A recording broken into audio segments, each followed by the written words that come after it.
امریکی صدر Joe Biden کی جانب سے افغانستان سے انخلا کو 1 مئی کے بجائے 11 ستمبر 2021 تک مکمل کرنے کے فیصلے کو افغان طالبان نے ٹرمپ دور میں کیے گئے معاہدے کی خلاف ورزی قرار دیا اور کہا کہ اس کے بعد ان کے جنگجو جوابی حکمت عملی کا جواز رکھتے ہیں۔ فی الحال طالبان بین الافغان امن مذاکرات کو آگے بڑھانے کی کوششوں میں بھی دلچسپی ظاہر نہیں کر رہے۔ پاکستان میں مقیم افغان مہاجرین اس صورتحال پر نظر رکھے ہوئے ہیں۔ بیچ میں ایسی کچھ چیز نہیں ہے جس کے لیے ڈیڈ لاک برقرار رہے، لیکن یا تو بات ان دونوں کے ہاتھ میں نہیں ہے، دونوں سٹیک ہولڈرز کی، جو طالبان ہے اور سٹنگ گورنمنٹ ہے، یا تو ان کے ساتھ اپنی اختیار نہیں ہے اور یا جو ہے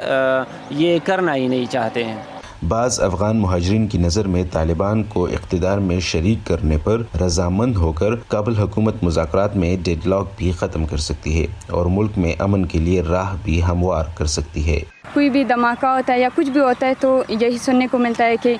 ان کے پیچھے طالبان کا ہاتھ ہے، تو اگر وہ لوگ اقتدار میں آ جائیں گے اور لیگلی وہ اناؤنس ہو جائیں گے تو پھر اس کے بعد شاید ان پہ یہ بات نہ آئی اور وہ لیگلی پھر وہ کام کریں گے بھی نہیں اگر ان پہ وہ بات ہوگی، اور مجھے لگتا ہے کہ پھر اس کے بعد کچھ سچویشن صحیح رہے گی۔ لیکن کئی افغان مہاجر خواتین طالبان کی حکومت میں شمولیت کے امکان کو تشویش کی نگاہ سے دیکھتی ہیں۔ طالبان کا رول آیا تھا تب ہمارے ہاں کیا سچویشن تھی، تو ہم اس بات سے بہت ڈر رہے اور یہ ہمارے لیے ایک ایریا آف کنسرن بھی ہے، کیونکہ ہم جانتے تو نہیں ہے کہ طالبان میں ریفارمز آئے ہیں نہیں آئے ہیں، کیونکہ میں خود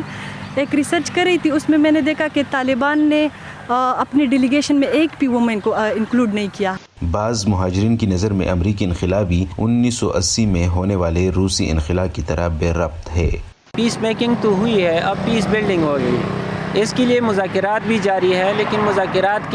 مذاکرات کو آگے لے جانا ہوگا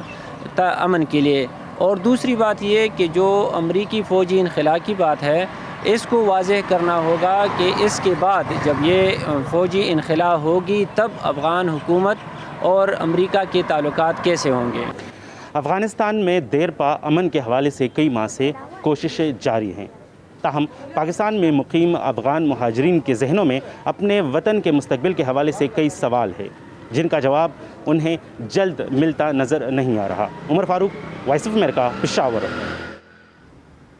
خبر رساں ادارے ایسوسی ایٹڈ پریس کے مطابق امریکہ نے افغانستان سے اپنا فوجی ساز و سامان منتقل کرنا شروع کر دیا ہے اور مقامی ٹھیکیداروں سے معاہدے بھی ختم کیے جا رہے ہیں۔ دوسری جانب انخلا کے بعد بھی وہاں معاشی اور معاشرتی ترقی میں مدد کے لیے بائیڈن انتظامیہ نے اس سال کے لیے کانگریس سے مزید $30 کروڑ کی درخواست کی ہے۔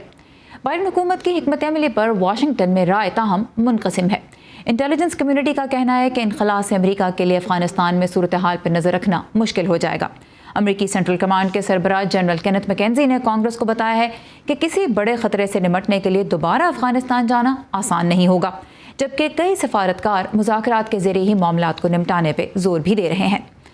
ریٹائرڈ جنرل رچرڈ مائرز 11 ستمبر کے حملوں کے وقت امریکی افواج کے chairman joint chief of staff تھے۔ وائس آف امریکہ کی افغان سروس سے بات کرتے ہوئے انہوں نے کہا کہ یہ تو وقت ہی بتائے گا کہ طالبان مزید علاقوں پہ قبضہ کر پاتے ہیں یا نہیں۔ آئیے ان کی اور کچھ سابق امریکی سویلین عہدیداروں کی رائے سنتے ہیں۔ افغانستان کو مدد کی ضرورت ہے، خواہ وہ فوجی امداد ہو یا کچھ اور، لیکن جب تک کہ وہ مستقبل میں اپنے ملک کی ترقی اور جمہوریت کے فروغ کے لیے کام کر رہے ہیں تو اسے مدد چاہیے۔ یہ تو وقت بتائے گا کہ طالبان کے قبضے میں جو علاقے ہیں ان میں اضافہ ہوگا یا نہیں۔ اگر ملک کے اندر دہشت گردی کی کارروائیوں میں اضافہ ہوتا ہے تو ہمیں یہ محسوس ہونا شروع ہو جائے گا کہ آیا افغان مسلح افواج ملک کا دفاع کر سکتی ہیں یا نہیں، اور اگر دولت اسلامیہ زیادہ سرگرم ہو جاتی ہے تو یہ بھی ایک اور اشارہ ہوگا، اور پھر جب آپ کے مخالفین میں سے یا کسی دہشت گرد گروہ کو کسی ہمسایہ ملک میں پناہ گاہ حاصل ہو تو آپ کے لیے اپنے ملک کا سیکیورٹی کنٹرول قائم رکھنا بہت مشکل ہوتا ہے۔ مجھے نہیں لگتا کہ انتظامیہ افغانستان کے لیے مخلص ہے۔ مجھے معلوم ہے کہ انہوں نے کہا اور سیکریٹری بلنکن نے بھی کہا کہ وہ افغانستان کے حل کے لیے مخلص ہیں۔ وہ وہاں امن چاہتے ہیں، وہ وہاں خواتین کے حقوق کا تحفظ چاہتے ہیں، لیکن سچ کہوں تو جب وہ افغانستان میں ترقی، امن اور انسانی حقوق کی بنیادی صورتحال کو بہتر بنانے کے لیے بنیادی آلہ واپس لے رہے ہوں تو اس لیے میں ان کی بات کو سنجیدگی سے نہیں لے رہا، لہٰذا وہ بیان بازی کی خاطر ایسے بیانات دے رہے ہیں، لیکن ان کے اقدامات اس سے برعکس ہیں۔ It is likely that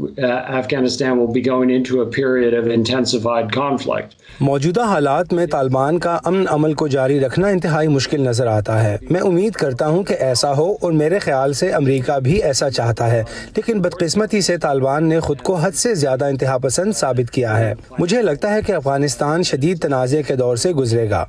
یہ میری امید ہے، اور مجھے یقین ہے کہ یہ امریکی پالیسی بھی ہوگی کہ امریکہ مالی وسائل کے ذریعے افغانستان کی حکومت کی حمایت کرتا رہے گا۔